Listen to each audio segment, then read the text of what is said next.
नमस्कार, SBT news में आपका स्वागत है। पेश है 11 मई बुधवार शाम 7:15 बजे राजस्थान की बड़ी खबरें।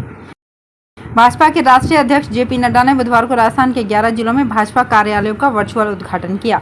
नड्डा ने हनुमानगढ़ जिले से सभी जिलों का उद्घाटन किया। अजमेर में कार्यालय उद्घाटन के दौरान केंद्रीय जल शक्ति मंत्री गजेंद्र सिंह शेखावत, प्रदेश उपाध्यक्ष प्रसन्न चंद मेहता सहित कई पदाधिकारी और कार्यकर्ता मौजूद रहे।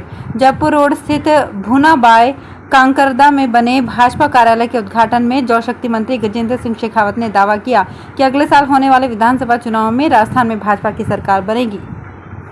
दुनिया के 7 अजूबों में से एक ताजमहल पर तमाम दावों के बीच जयपुर रॉयल फैमिली ने दावा किया है कि ताजमहल उनकी प्रॉपर्टी है। रॉयल फैमिली की सदस्य और भाजपा सांसद दिया कुमारी ने कहा कि उस जगह पर हमारा महल था। ये अच्छी बात है कि किसी ने ताजमहल के दरवाजे खोलने को लेकर अपील की है, इससे सच सामने आएगा। हम भी अभी इस मामले को समझ रहे हैं। दिया कुमारी ने दावा किया है कि उनके पास ऐसे दस्तावेज हैं जिससे ये साबित होता है कि पहले ताजमहल जयपुर के पुराने राज परिवार का पैलेस हुआ करता था। राजस्थान लोक सेवा आयोग की ओर से 9 साल से सेट परीक्षा नहीं होने से बेरोजगारों की नौकरी के अरमान टूट रहे हैं, जबकि विश्वविद्यालय अनुदान आयोग की ओर से 1 साल में 2 बार नेट की परीक्षा कराई जाती है। इस वजह से सहायक आचार्य की भर्ती की तैयारी में जुटे युवाओं की परेशानी बढ़ रही है। इस परीक्षा में शामिल होने के लिए नेट या सेट परीक्षा उत्तीर्ण अभ्यर्थी ही पात्र हैं। प्रदेश में सहायक आचार्य के फिलहाल 1600 पद रिक्त हैं।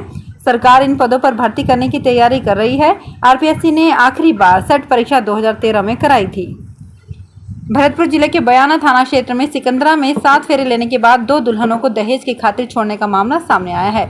घटना को लेकर पीड़ित दुल्हनों के साथ परिजन पुलिस थाने पहुंचे, जहां उन्होंने एसएचओ को शिकायत पेश की।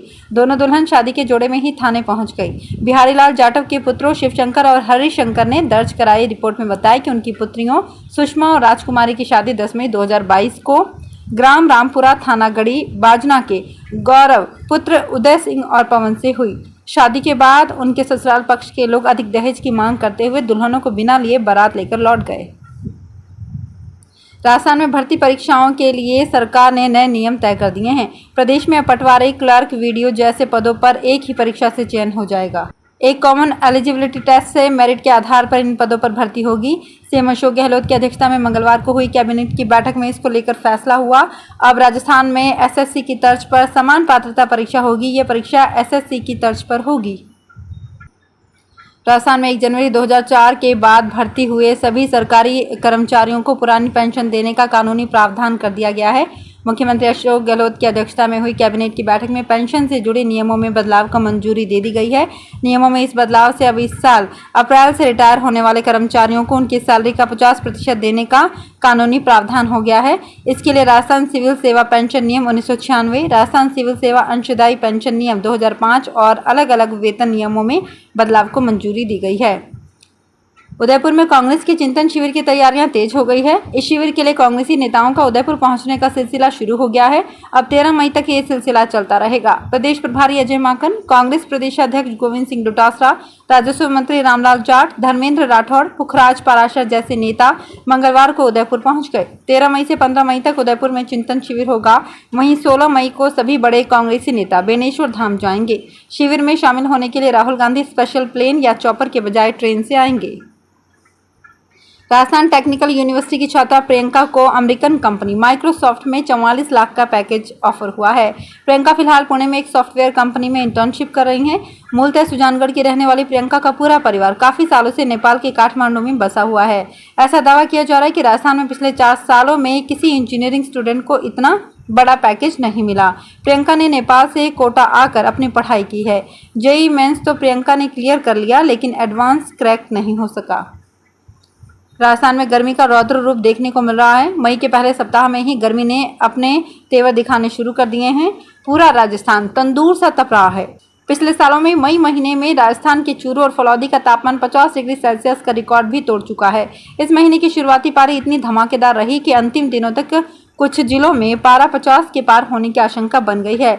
पिछले 1 सप्ताह से सूरज अपना रौद्र रूप दिखा रहा है।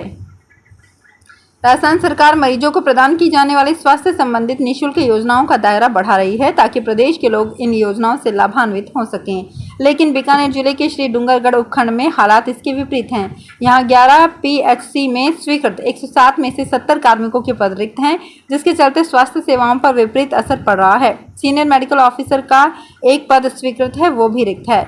इसके अलावा मेडिकल ऑफिसर के 11 में से 3, नर्सिंग स्टाफ ग्रेड 1 के 6 में से 5, नर्सिंग ग्रेड द्वितीय के 16 में से 5, लेडी हेल्थ विजिटर के 11 में से 9 और लैब टेक्नीशियन के 11 में से 8 पद रिक्त हैं।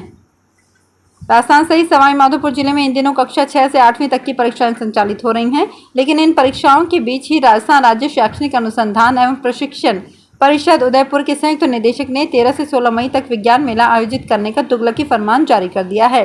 परीक्षाओं के बीच मेले के आयोजन से बच्चों को परेशानी का सामना करना पड़ेगा। हालांकि शिक्षा विभाग का कहना है कि 11 मई को अन्य कक्षाओं की परीक्षाएं समाप्त हो जाएंगी, लेकिन 5वीं तथा 8वीं कक्षाओं के पेपर शेष हैं। विज्ञान मेले में जूनियर वर्ग में कक्षा 6 से 8, सीनियर वर्ग में 9 से 12 तक के बच्चों को भाग लेना है। स्मार्ट सिटी अजमेर में अब नया फर्जीवाड़ा सामने आया है। कंप्यूटर लगाने वाली फर्म ने कंप्यूटर तो लगा दिए, लेकिन बिल 4 का भेज दिया। फर्म ने 2 ही कंप्यूटर सप्लाई किए थे और वो भी स्पेसिफिकेशन के अनुसार नहीं थे। स्मार्ट सिटी की पुरानी कंप्यूटर और प्रिंटर सेवा प्रदाता कंपनी ने 31 मार्च को ठेका समाप्त होने के बावजूद अधिकारियों के कहने पर उसने 10 मई तक अपनी सेवाएं दी। अब नई कंपनी ने अप्रैल में काम किए बिना ही बिल भेजा और अधिकारियों ने इसे वेरीफाई भी कर दिया। इसके बाद नई कंपनी ने जिला कलेक्टर और स्मार्ट सिटी सीईओ के नाम 45,516 रुपए का बिल भी दे दिया।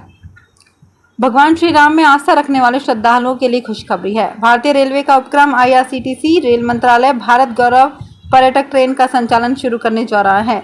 श्री रामायण यात्रा के लिए पहली वातानुकूलित भारत गौरव ट्रेन चलाई जाएगी। ये विशेष पर्यटक ट्रेन दिल्ली से 21 जून को प्रारंभ होगी। ये पर्यटकों को श्री राम से जुड़े सभी महत्वपूर्ण धार्मिक स्थलों का भ्रमण और दर्शन कराएगी। IRCTC की तरफ से धार्मिक भ्रमण दर्शन यात्रा में कुल 18 दिन लगेंगे। यात्रा का पहला पड़ाव श्री राम का जन्म स्थान अयोध्या होगा। अयोध्या से रवाना होकर ये ट्रेन बक्सर जाएगी, जहां श्री विश्वामित्र के आश्रम और राम रेखा घाट पर गंगा स्नान का कार्यक्रम होगा। करीब 2 साल से विभिन्न मांगों को लेकर राजधानी जयपुर में बड़े आंदोलन हुए, तो वहीं बेरोजगारों ने अपनी मांगों को लेकर दिल्ली से लेकर उत्तर प्रदेश तक कूच किया। बीते 1 साल में करीब 3 दर्जन मांगों को लेकर कई बार आंदोलनों के बाद प्रदेश सरकार ने बेरोजगारों को हितों को ध्यान में रखते हुए कई बड़े फैसले लिए। इसके बावजूद कुछ मांगों को लेकर अभी भी बेरोजगारों में नाराजगी देखने को मिल रही है। इसी के चलते प्रदेश के बेरोजगारों ने राजधानी जयपुर में 23 मई को उग्र आंदोलन की चेतावनी दी है। राजस्थान में एक के बाद एक होने वाली घटनाओं के पीछे भाजपा की साजिश बताने वाले मुख्यमंत्री अशोक गहलोत ने अपने मंत्रिमंडल की टीम को अब जनता के बीच उतार दिया है। अब सभी प्रभारी मंत्री 13 मई को अपने अपने जिलों में जाकर घटनाओं के पीछे का पूरा सच जनता के समक्ष रखेंगे। इसी दिन जहां उदयपुर में कांग्रेस चिंतन शिविर का आगाज होगा, वहीं गहलोत सरकार के मंत्री घटनाओं को लेकर प्रदेश भर में भाजपा को घेरेंगे। वे जनता को बताएंगे कि कैसे भाजपा और उससे जुड़े संगठन घटनाओं को हवा देने का काम करके प्रदेश का माहौल बिगाड़ रहे हैं। तो फिलहाल इस बुलेटिन में इतना ही। फिर हाजिर होंगे कुछ और बड़ी खबरों के साथ। SBT न्यूज के और भी वीडियोस को देखने के लिए हमारे चैनल को सब्सक्राइब करें और नोटिफिकेशन पाने के लिए बेल आइकन को प्रेस करें।